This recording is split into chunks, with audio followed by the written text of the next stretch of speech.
Well, folks, listen, I'm going to try to keep soft-spoken when I talk about this because the reality of it is I'm about to lose control, but I'm not going to let it happen. No, no, no, no, no.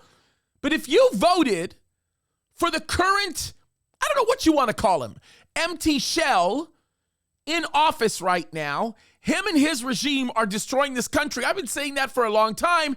And for those of you that thought he'd bring a better life, well, how's it working out for you now? What's interesting is, I've been saying this from the very beginning, the United States of America would become inconsequential in Bible prophecy, and we are most definitely moving in that direction. But this has implications that reach far beyond that of the United States of America. I think that this has worldwide implications, and I am looking at an article as of Good Friday that is actually telling us this very statement. I'm going to read it to you. This is I believe it's ABC News, by the way, and they're fake news. Listen, they are going to be the type of people that are going to try to mitigate this number, and this number is probably mitigated somewhat, but this is what they're saying. They're saying long-term U.S. mortgage rates continue to climb this week as key 30-year loan rate reached 5% for the first time in more than a decade and amid persistent high inflation. By the way, folks, just so that you know, at the beginning of the year, think about this. Actually, the beginning of the year last year, the interest rate stood at 3.04%, okay? So let me just give you a picture of what that looks like.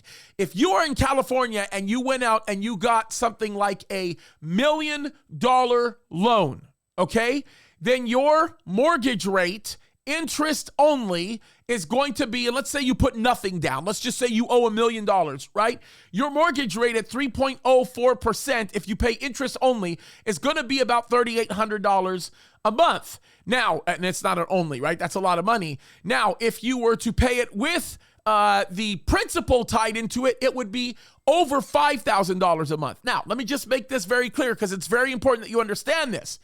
When you go up to 5%, you are now paying close to $5,000 a month just for interest, and you're probably paying close to $7,000 a month to cover principal and interest.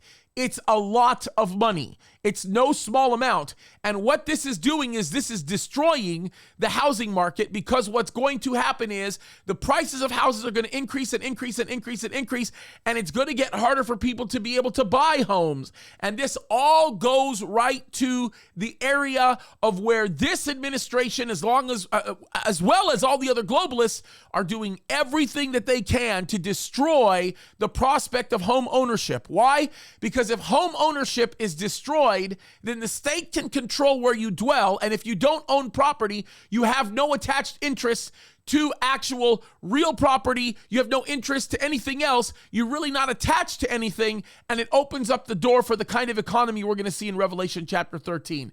It's getting really bad. The interest rates are climbing. And I know there will be a lot of people that say, well, they were 17% interest rates back in the day. And you, James, you really don't know what you're talking about, except for the fact that yes, there may have been, but we have never seen this kind of inflation this rapidly. My whole point is it's going to a very bad place very quickly.